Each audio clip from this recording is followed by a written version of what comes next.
Hey guys! Welcome to my YouTube channel. ఈరోజు నేను custard చేస్తున్నా.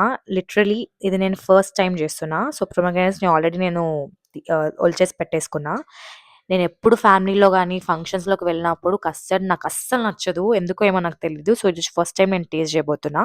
అందుకే పాలని బాయిలింగ్‌కి పెట్టేసిన. అవొచ్చేసి ఆవు పాలనమాట. మీకు బఫెలో మిల్క్ తీసుకుంటే టేస్ట్ ఇంకా బావుంటదంట. నాకు తెలీదు. మా మమ్మీ చెప్పింది. So, 3 table spoon of custard పౌడర్‌ని విత్ నో లంప్స్ లేకుండా మనం గోరువెచ్చని పాలతో మిక్స్ చేసుకోవాలనమాట. సో, అదే నేను ఇందులో బాయిలింగ్ మిల్క్‌లోకి వేసేసిన. సో, మంచిగా మనం కలుపుకోవాలి. మనం కేర్‌ఫుల్‌గా కలుపుకోవాలనమాట. బికాజ్ అంతా లంప్స్ ఫార్మ్ అయిపోతదనమాట. మనం కేర్‌ఫుల్‌గా కలుపుకోకపోతే. సో, మంచిగా కేర్‌ఫుల్‌గా కలుపుకున్న తర్వాత షుగర్‌ని గూడా యాడ్ చేసుకొని మీకు ఎంత కావాల్సొస్తే అంత షుగర్‌ని యాడ్ చేసిన తర్వాత ఇక్కడ నేను ఫ్రూట్స్ కట్ చేస్తున్నా. ఇక్కడ నేను యాపిల్ అండ్ బనానా అండ్ పొమోగ్రానేట్స్ తీసుకున్నా. మీకు కావాలంటే డ్రై ఫ్రూట్స్ కూడా వేసుకోండి. నేనైతే ఇవే తీసుకున్నా. సో, ఇక్కడ యాపిల్‌ని మంచిగా పీల్ ఆఫ్ చేస్తున్నా. పీల్ ఆఫ్ చేస్తేనే టేస్ట్ నిజంగా బావుంది. పీల్ ఆఫ్ చేసే వేసుకోండి మీరు గూడా. బయట అమ్మే కస్టర్డ్‌లో గూడా వాళ్ళు పీల్ ఆఫ్ చేసే ఇస్తారనమాట. సో, ఇక్కడ బనానాని కట్ చేస్తున్నా. మీరు ఏ సైజ్‌లో అయినా కట్ చేసుకోవచ్చు. మనం ఇంట్లో చేస్తున్నాం. మనం నచ్చినట్టు కట్ చేసుకుంటాం అంతే.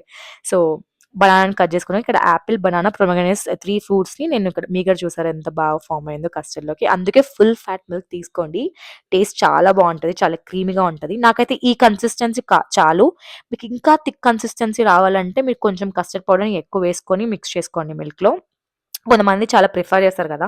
థిక్ కన్సిస్టెన్సీలో ఉండాలని. నాకు అట్లా నచ్చదు. ఇట్లా మీడియంగా ఇట్లా లూజ్‌గా ఉంటే నాకిష్టం అనమాట. సో, అక్కడ నేను బనానాస్, యాపిల్ అండ్ పొమోగ్రానేట్స్‌ని ఫ్రూట్స్‌ని వేసేస్తున్నా. ఈ ఫ్రూట్స్‌ని వేసిన తర్వాత నేను ఇది ఫ్రిడ్జ్‌లో పెడుతున్నా. మీకు కావాల్సొస్తే ఇది ఫ్రిడ్జ్‌లో పెట్టిన తర్వాత బయటికి తీసి అప్పుడు ఫ్రూట్స్ వేసుకోవచ్చు.